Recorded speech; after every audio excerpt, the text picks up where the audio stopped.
Today, we're going to take you to visit animals in Grant Park. While we're getting ready to rock with a student band and taking a look behind the scenes of Hairspray. And since spring break is in less than 2 weeks, I know you have warm weather and sunny beaches in mind. But for now, get ready for the Deck's 54th episode. I'm Corey Anderson. And I'm Joel Shimada. And we welcome you to The Deck.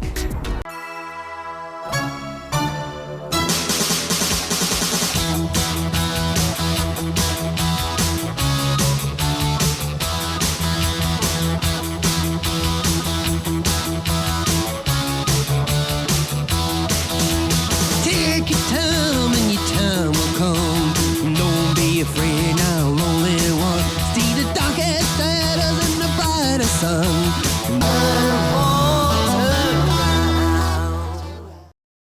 Some bands form for fun and others form to play at venues like this. As Rock and Roll Review begins to get ready for practice, The Deck's Noemi Griffin, Corey Anderson, and Wallace Seedy take a look at a band that got a head start early this year. It's gonna be rough.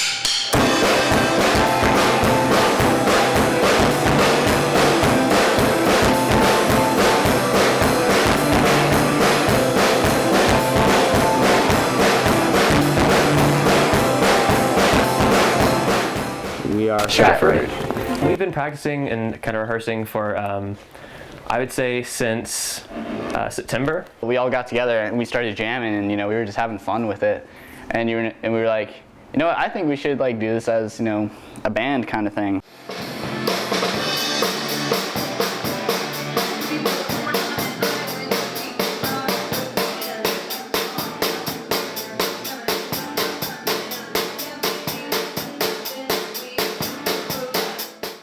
The creative process. Connor writes a lot of songs, which is really fun and interesting and scary and funny. And so we look at them and we edit them and play with them. I think we get our inspiration from just listening to music. So a lot of the songs that we brought together to say, hey, let's play this song, have been songs we like listening to. When I write a song, I try to just take something that happened to me or just something that I'm feeling, and I try to turn it into music in a way. A lot of my songs are not about me. That's pretty much why I write a lot of them in third person.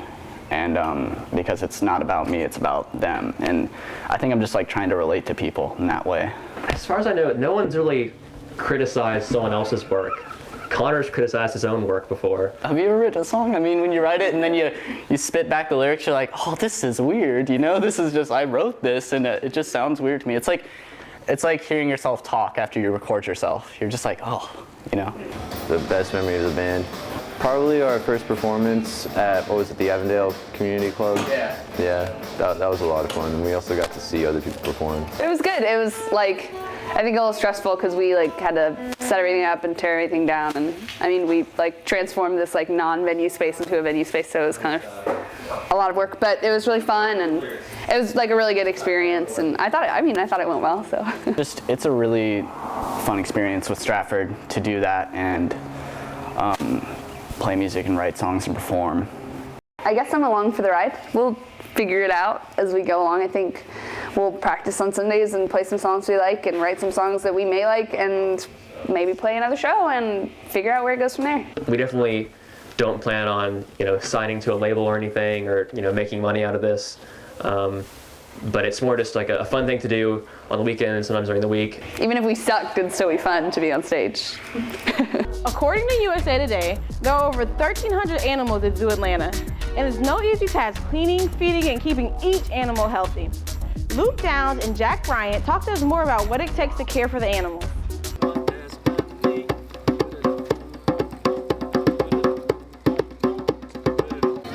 Zoo Atlanta is a family-oriented park that attracts 4,000 guests per year. The Volunteer program is a big asset for Zoo Atlanta. It's a very big impact for the zoo. The Volunteers last year in 2013 volunteered 13,000 hours and impacted over 135,000 guests. We talked to Luke Downs and Jack Boyette about their experiences with the Volunteer program. My favorite part of working at the zoo is enrichment, which is making toys and enrichment objects for the animals. I get here usually around 9:30, and then we all go out and we go to 3 different animal exhibits before lunch. I've learned a lot about the animals, first of all, and I also learned how to interact with like the zoo guests. My favorite thing that I have done, I worked Thanksgiving break camp, zoo camp, and I worked with the kids, and we got to go behind scenes, and the kids got to meet a bunch of the animals. I did too. I've seen a lot of how inner workings of the zoo behind scenes. I've learned a lot of information about the different animals, the lions, the tigers, the Komodos, small African primates. Natalie Woodall looks for specific things when selecting a volunteer for the program. Well, the volunteer program is really all about conservation and education of zoo guests. So it's important that you really are passionate about animals and excited about what the zoo does and about the animals here. You also have to be just a little bit outgoing so that we can be sure that you are educating like you're supposed to. For The Deck, I'm Ashley Elmore. Cameron Terry, a former Decatur High School student, has opted for homeschooling over high school. The Deck's Sienna Elliott, Breland Thornton, and Shamira Days take you through what it's like being homeschooled and the different opportunities that it has provided for Cameron. Revolution Donuts has been exciting Decatur's taste buds since 2012. Nick Skoranek, Jonathan Thomas, and Lucas Ryder take a look at the title-winning shop. Not many people can say that they make beats for a Decatur rap collective. The Deck's Felix Poley, Jude Holmes, and Kevin James catch up with a group of students who are scheduled to release a mixtape in the coming weeks. Be sure to check out these and many more stories at 310.org. Many Americans own at least one pet, but for sophomore Ewan Kaiser, 2 dogs just wasn't enough. For his personal project, he added 2 new members to the family. The Deck's Sydney Rame, Caleb Spencer, and Lindsay Murphy talked to him more about his new pets, Cheech and Chong. Every year, sophomores at Decatur High are given a personal project to work on throughout the year. My personal project was just to get goats. Sophomore Ewan Kaiser based his project off of pure interest, adding 2 goats to his home in Grant Park. I saw like the option for the personal project to have like agricultural related things, so I like goats, so I decided to get some goats. Ewan has talked about wanting goats for a long time, so I figured it was just the same old Ewan wanting goats in the yard, and I kind of thought he was kidding as usual. I've never had goats before. I wasn't sure how they would act with the dogs and how they'd smell and those kind of things. I mean, they didn't have a choice whether we would get goats or not, because I had already written all my project information, done all my research, so I pretty much told them I was either gonna get these goats or fail sophomore year, and that seemed to work. However, owning this kind of animal adds more to Ewan's plate. I get up at about 7 o'clock each morning and I come out and feed them, and then when I get home from school I feed them again and then put some hay in their pen. My goats' names are Cheech and Chong. They're about 7 months old, both Nigerian dwarf goats. This police officer in Atlanta, he referred me to a lot of people that sell goats, and one of them was the person I bought them from. So I went up there, got 2 Nigerian dwarf goats, and that's it. They're actually cousins of the goat from the Doritos Super Bowl commercial. The goats, although Ewan's pets, have had an effect on the whole family. I came home late from work and they were here under the treehouse over there, and I'm an avid gardener, and I don't know if you can tell that there's nothing in any of my pots anywhere, because that's the first thing they did was eat everything in my yard. First the rosemary, then the ivy, then the rose bushes. I walk through the yard and I hear, bleh. You know, it's got like having a dog or a cat. Taking care of 2 animals by myself, it's kind of difficult, but goats are really hardy animals. They have 4 stomachs, so it's not that hard. Ewan continues to raise his goats through it all. Yesterday I found out that Cheech here has a calcium deficiency, which means he hasn't been eating enough, foods with calcium in them, and it's been causing hair and skin to fall off, so we had to take him to the vet and get that figured out. The fact that he had a calcium deficiency, it scared me, made me think maybe he's gonna die. But I knew that Chong was there to support him, I feel like they're family now. We've bonded. For The Deck, I'm Sydney Rain. Imagine a place where you can build anything you can think of. That's exactly what a makerspace is, and soon one is coming to Decatur. The decks Tyler Axum and Connor Allison bring you the full story. The maker culture is simple. If you can design it, you can build it. The maker movement is on the rise throughout the nation, and Decatur will soon have a makerspace of its own. Georgia Tech employee Lou Lefton is one of the people responsible for bringing a makerspace to Decatur.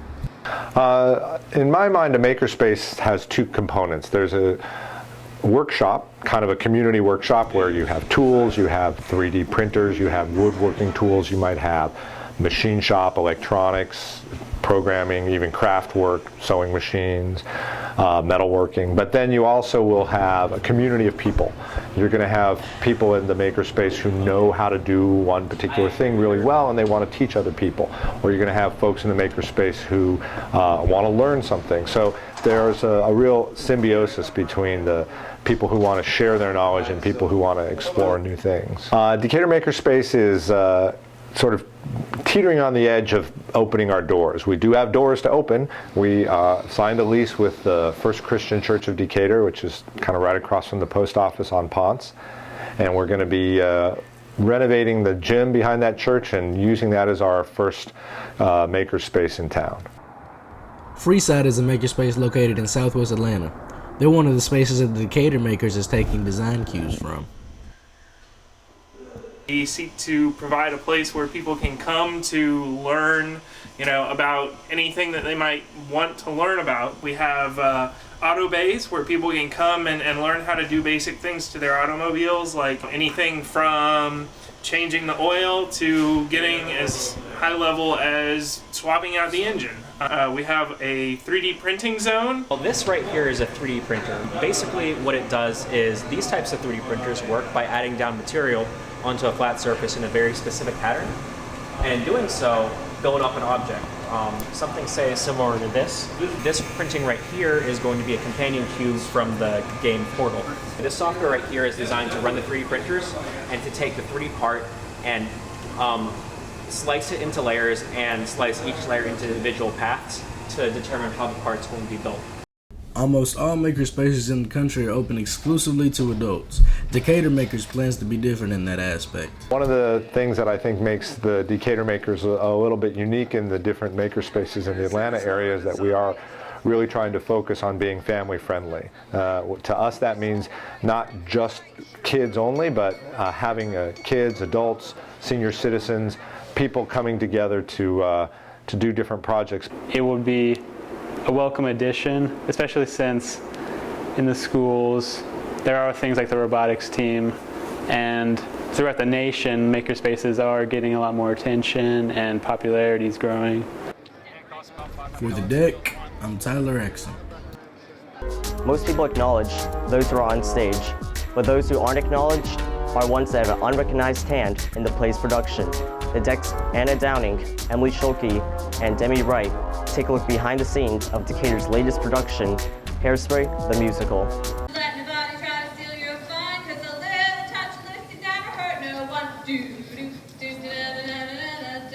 Designing the set, directing the stage, and lighting the stage aren't the only important factors in the musical's production. Who do you think is responsible for glamming them up? We're the costume crew, and she's also doing the hair and makeup for the show. Well, for this show, so much of the show is the style, so having that done is pretty much a very important part of the play. It's set in the 60s, so for girls it would be a gigantic bump on the top of their head with their hair ratted, dresses with a really tight waistline, and guys it's going to be hair slicked back and blue jeans and a t-shirt. Tracy has her transition from being a normal high school girl to a TV star. And then Tracy's mom has a whole scene about her getting a big makeover, so it would have to change after that. People aren't focused on what their makeup is going to look like, and part of my job is making sure that they don't have to worry about it. I've done this since I was really little, so this is just I know how to do it, and it's what I love to do. I do it to myself. The costume and makeup crew make sure everyone looks the part, but the stage manager is the person who is held responsible for making sure the production is ran smoothly. I was in one play my sophomore year, I was in 2 plays my junior year, and I was already in the Crucible this year. So I've been in a lot of plays, but I didn't really want to be in a musical again, but I still wanted to be part of the play in some way. So I decided to do crew, and I wanted to have kind of a big role. So I wanted to be the stage manager. I'll be backstage, I'll have a headset, I'll be able to communicate with the other stage manager in the other wing, I'll be able to communicate with the person in the light booth, basically just like keep everything orderly backstage.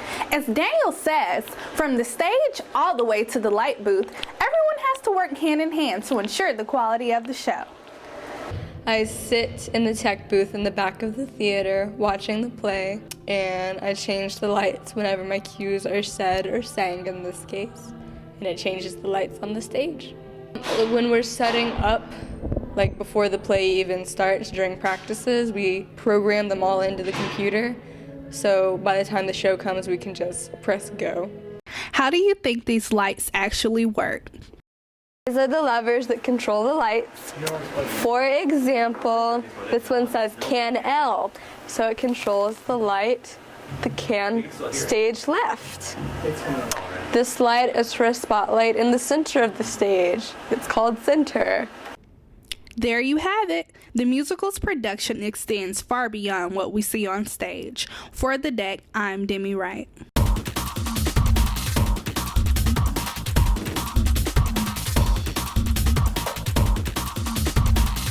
Noah Grigney recently won first place in the art division of the Atlantic Institute annual art and essay contest for the state of Georgia. So I did a painting that had the globe in the middle, and then it had a boy in the United States texting a girl in India, and the idea was that social media was connecting the world. His victory won him a trip to Turkey. I'm excited about it. I really like traveling. I've never been to Turkey. Festival is an opportunity for all choirs around the state to be given a rating judged in different categories by singing 2 songs and sight reading. This is the first year the chorus teacher Dr. Elise Eskew decided to separate both of the chorus groups for this year's festival. Most of the women in 6th period had taken my class previously, and it was just a way to let them do some more difficult repertoire. I wasn't sure who would be in 4th period. However, 4th period turned out to be a pretty experienced group as well. Jayla Wheeler, president of Advanced Women's Chorus, has her opinions about preparing for festival. Preparing for festival is kind of tedious. Of course, you have to learn the music. Then after you learn the music, you guys have to work on your tone. You have to work on diction. You have to work on balance, which is one of the big things that affects most choirs. You have to work on being together at all times, where you begin phrases and end phrases. But other than that, it's not as hard as people would think it is. Tonight is the annual City Schools of Decatur Student Media Festival. Student film entries will be shown for free in the Performing Arts Center. Katrina Walker's class of juniors have entered documentaries that were produced for a class project. These documentaries focused on challenges that people have faced, including serious sports injuries and surviving cancer. Junior Emma Wheeler made a documentary about her friends who have battled cancer. My essential question posed to cancer survivors was, if you had the opportunity to go back and take back your cancer, would you, and why or why not? Come see the documentaries that Walker students have worked on and other contest entries tonight at 4 p.m.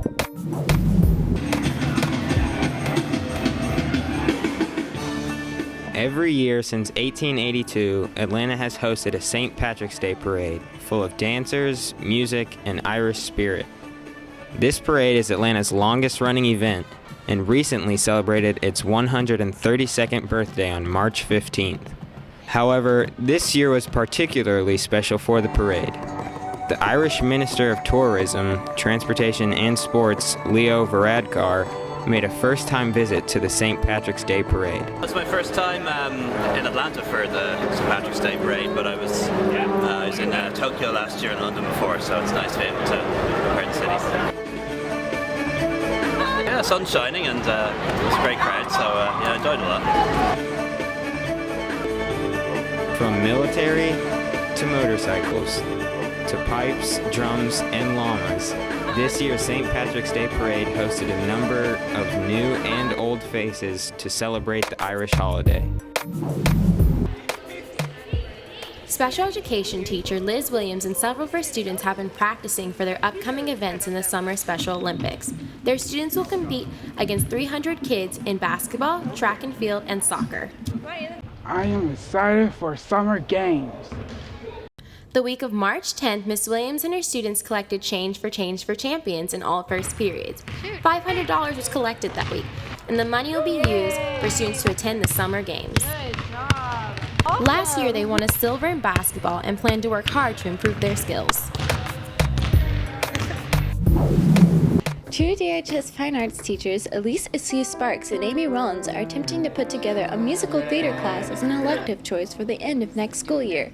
We realize that people need more than the spring musical as an outlet to work on their talent and explore this area.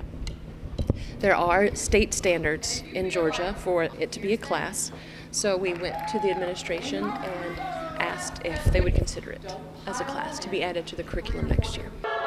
This class will be a combination of singing and acting so that students don't have to pick between chorus or drama as an elective class for the upcoming years. Dance, you get to sing, you get to act. All these things are combined.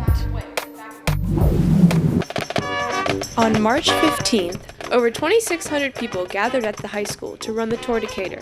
Many of these runners came out for the other 6 races that are part of the Grand Slam Fitness Challenge. Cheryl Burnett helps coordinate the races in the Grand Slam Fitness Challenge. It's just a great time and a fun way to get fit, get all those racing t-shirts.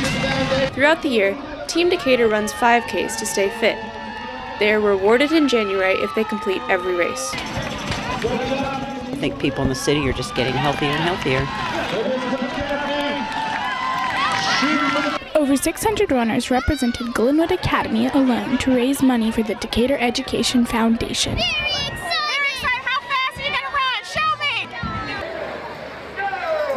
The runners raised a total of $80,000 to support Decatur youth. So they're going to have, I think they're going to provide books and things like that. Good job, runners. Nice job, nice job. It's obvious Decatur has an avid pet community. Just look around and see owners walking their dogs or even letting them run in Oakhurst Dog Park. But some owners go above and beyond for their pets. Dog feeling stressed? Forget the dog park. How does a dog spa sound? The Decks, Madeline Rock and Mary Adams found 2 owners willing to go the extra mile to pay for their pets.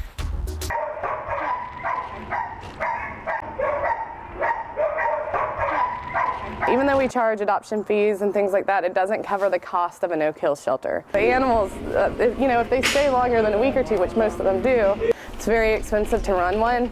Since 1966, Paws Atlanta has moved over 40,000 animals off the streets and into permanent homes. Jalea's awesome because she just one day walked into the shelter. We were all having a little break. It was the end of the day. Everything was done. We were sitting on the picnic table out there, and she just unlatched the gate and walked in. The shelter provides their animals with just the basics during their stay. Small dog, like a little dog, they usually get adopted within the first week or a couple days of being on the floor. The larger dogs typically take anywhere from 3 months to a year, sometimes unfortunately a little longer. But some pets are luckier.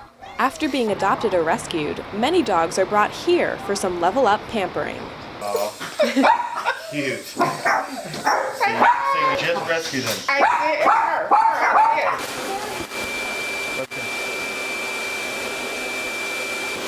Do full-service grooming, pretty much anything related to grooming. This spa treatment for dogs may seem a little over the top, but it's not without good reason. Little Fifi Hope is my wife's dog. My wife is disabled, and Fifi is her constant companion. A lot of things that you would take your dog to the vet for, we can do, like nails, cleaning out the ears. They're all dogs, and they all have good natures, and they all deserve a good home and a lot of love. Oh, you look so handsome. For The Deck, I'm Mary Adams. The streets of Atlanta are no strangers to races. Over 2,600 racers came to this one, the Tour Decatur. The decks Janae Richards and Tara Chronic covered a race that raised more than a few eyebrows. Despite the cold weather, on February 15th, over 500 people gathered in Atlanta to run a mile in their underwear. But they weren't just running for kicks, they were running for a cause. Many challenges have arisen from a run that starts in a pub and ends with hundreds of people running half naked through the city. But race director Hannah Thompson has made it happen 3 years in a row. We're helping find a cure. It's incredible. It's mind-blowing. We grew up with a kid who had neurofibromatosis, which is NF. It's a weird disease name. And watching him get sick and knowing there's no cure for it was really, really hard. Warm as hell. It's so warm. Yeah. I know. It's freaking toast. Feeling great. Feeling warm. Ready to do this. We talk a lot about needing liquid courage to run a mile in your undies, but really it's just a celebration. We like to think that we're a party group with a running problem instead of a running group with a party problem.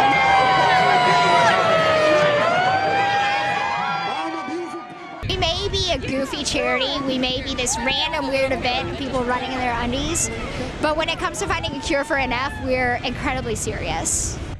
For The Deck, I'm Janae Richards. Many teens go to Suburban Lane for fun, but for sophomore Deanna Morgan, it's more than just a game. The Deck's Joel Shimada and Connor Van Buren talk to her more about the sport.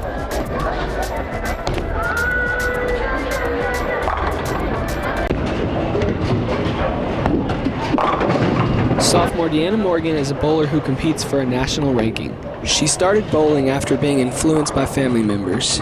My aunt and my uncle bowl, and my cousin Shanice, she bowls, and so I kind of just got into it because me and Shanice were really close, and I was close to my aunt and uncle. Morgan is on a team that has kids and young adults competing and learning from a group of coaches. They practice at Suburban Lanes. My team, they're very helpful, they're nice, and they're really good.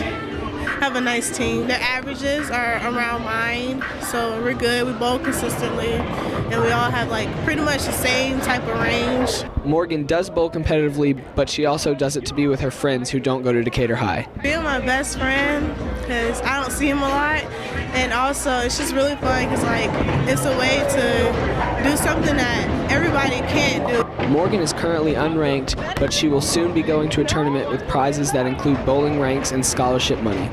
She is unsure about going to college for bowling and bowling professionally. It's not something I've thought about. I've considered it, but it all depends on what school I go to because not every college has a bowling league. I would have to see if a college has that as an option, and I can still major in what I want. Rosalind Carolina has recently begun coaching Morgan's team and has found skills to work on. The one thing that I saw in her, that she had a lot of power, which is great, and a lot of potential. She just needed to learn how to improve on what she already had. Carolina challenges people who don't think that bowling is a sport. I'll tell them to come bowl. It's a whole lot. It's difficult. It's a difficult game. It requires skill. Carolina believes that skills she teaches can be used in life outside of bowling and that Morgan is in the right place. Just to develop the children to take them to other settings. But it's definitely a mental and physical game, and I think she's in the right place so that she can improve. For The Deck, I'm Connor Van Buren. We took you bowling at Suburban and met some cool goats and ran alongside some interesting people, and we're already brainstorming new ideas for the last deck. But for now, get ready for spring break. And remember, don't get burnt, get turned. And we'll see you next time on The Deck.